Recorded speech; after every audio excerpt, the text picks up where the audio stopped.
changing your life one story at a time. This is the Chicken Soup for the Soul podcast with Editor-in-Chief Amy Newmark. Hey, it's Amy Newmark with some instant inspiration from Chicken Soup for the Soul. So, listen, have you ever been annoyed with someone and then you found out later that you didn't have all the facts and you would have been okay if you had known what was actually going on? It's a terrible feeling, especially if you said something to that person about how annoyed you were. And even if you didn't say anything, it's still a real waste of your emotional energy to be upset about something that you wouldn't have been upset about if you had just known the facts. So today I'm revisiting a book we put out a year ago called Chicken Soup for the Soul, The Power of Gratitude. And I'm going to talk about a couple of stories from that book that remind us to get the facts first. In the first story, Katie Bangert tells us that most mornings at the ungodly hour of 5:15, she was woken up by a deep rumbling noise that made her windows rattle. There would also be sharp bursts that sounded like firecrackers. Turned out it was her neighbor's Harley-Davidson motorcycle, and she would have to listen to it for 5 minutes or so, which at that hour probably felt like an hour. Katie would lie there in bed, wondering why her neighbor felt he needed to idle his motorcycle for 5 minutes every morning outside her window.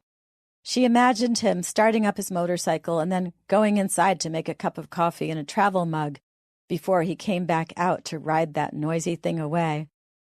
She had never actually met the neighbors, the man or his wife. She had seen them out the window, but never talked to them, even though they had been neighbors for years. Instead, for years, Katie silently fumed in her bed while that noise went on next door every morning. Then, one morning, the rumbling magically disappeared, and it was quiet all that week. Katie got to sleep later than she had in years. But then she got an email from another neighbor with some sad news. Her motorcycle idling neighbor had actually died. Apparently, he had been sick for years. And the email said he was the kindest man her neighbor knew, and that he had bravely lived life to the fullest, to the best of his ability while he was dying from cancer. She went on to say to Katie, "I know you might have been wondering why you haven't heard his beloved Harley in a few days." And all of a sudden, Katie put those motorcycle noises into perspective.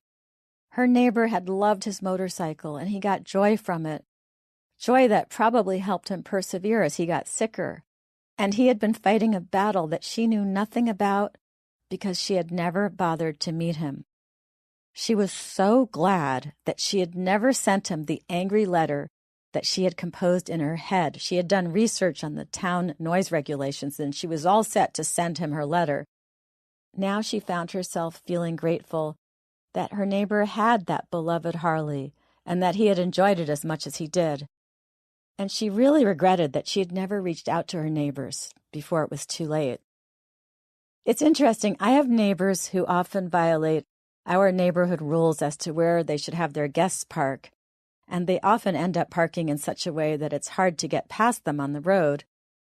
But I've never complained, and the husband in that couple just died of cancer. In fact, my husband and I went to the memorial service yesterday, and I, too, find myself so glad that I never complained, as I doubt the parking problems are going to persist now, and they really weren't that bad if I think about it.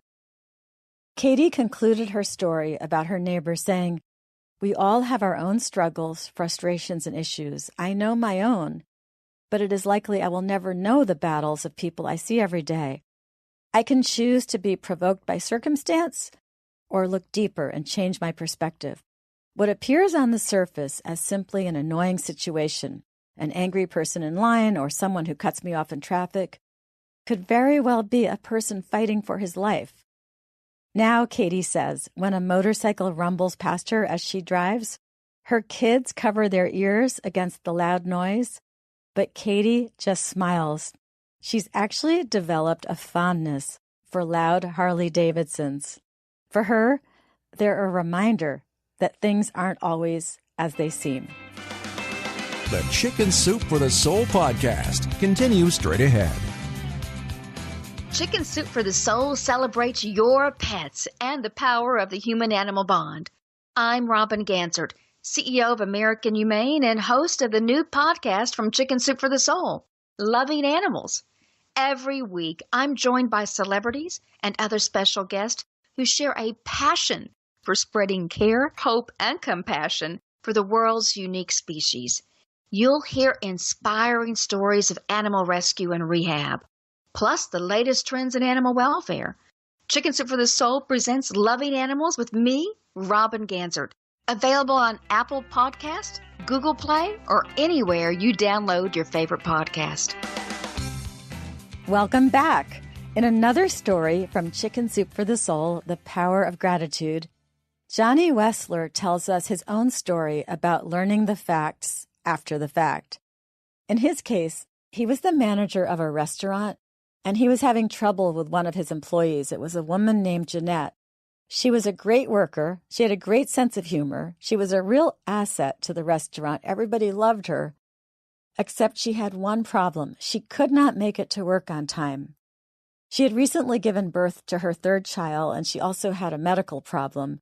So she had missed some work, which was understandable. But when she officially returned to work, Johnny expected her to arrive on time every day. And she didn't. She was supposed to be there at 9, and she would come in at 9:30 or 9:45. Firing her was out of the question. But Johnny wanted her to understand how important it was to be on time.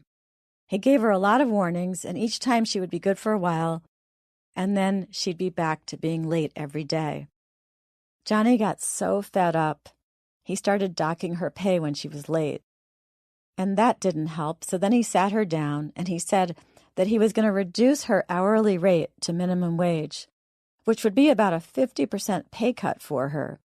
And then he pushed her start time back an hour, so now she would have less pay per hour and a shorter day, starting at 10 instead of at 9. Jeanette started crying then, and she told Johnny why she was late all the time. Her 3 young children had to be taken to 3 different places in the morning before she came to work. One of them went to elementary school, one went to preschool, and one, the baby, went to her mother's. Jeanette didn't have a car, so she had to use public transportation to get the 3 kids to those 3 different places, which made her timing very unpredictable. Johnny heard all that, but he was a young, new restaurant manager, and he thought he should still be a tough boss and stick to his guns. He says in his story, "I thought it would show weakness if I gave in, so I stuck to my disciplined plan. Today, I would call my management style stupid and arrogant." But 3 weeks later, when Johnny noticed that Jeanette was arriving on time every single day now that she had a start time of 10 o'clock, he asked her what she thought of the new arrangement. And she said that coming in an hour later gave her the time to get her kids ready for school without rushing them and without having an awful, stressed morning. She thanked him for the later start time. And then Johnny realized something, that money and jobs are important, but not more important than family. Jeanette was only working that job to make money to care for her family. That day, Johnny had an epiphany. He retroactively paid Jeanette all the money that she would have made if he hadn't reduced her to minimum wage. And not long after that, he gave her a raise and a promotion. The next year, when Lent came around, Johnny gave up driving for 6 weeks. He used public transportation to get to work and to every other place he needed to go, just so he could see what Jeanette had to deal with. It was a wonderful lesson that he passed on to us in his story, one about making sure that you know what someone is going through before you get all righteous and indignant. If you'd like to learn more about Chicken Soup for the Soul, The Power of Gratitude, please visit our website, chickensoup.com, click on the podcast button, and you'll see more information about the book. Thanks for listening to the Chicken Soup for the Soul podcast today. Please follow me on Twitter. If you haven't already, my handle is @AmyNewmark. I post a link to the podcast every day on Twitter, and you can also subscribe to it on Apple Podcasts or Google Play or wherever you like to get your podcasts. Come back for our next episode when I'll be sharing a couple of stories from our new book, Chicken Soup for the Soul, Dreams and the Unexplainable, about how you can use your dreams to find things that you thought were gone forever.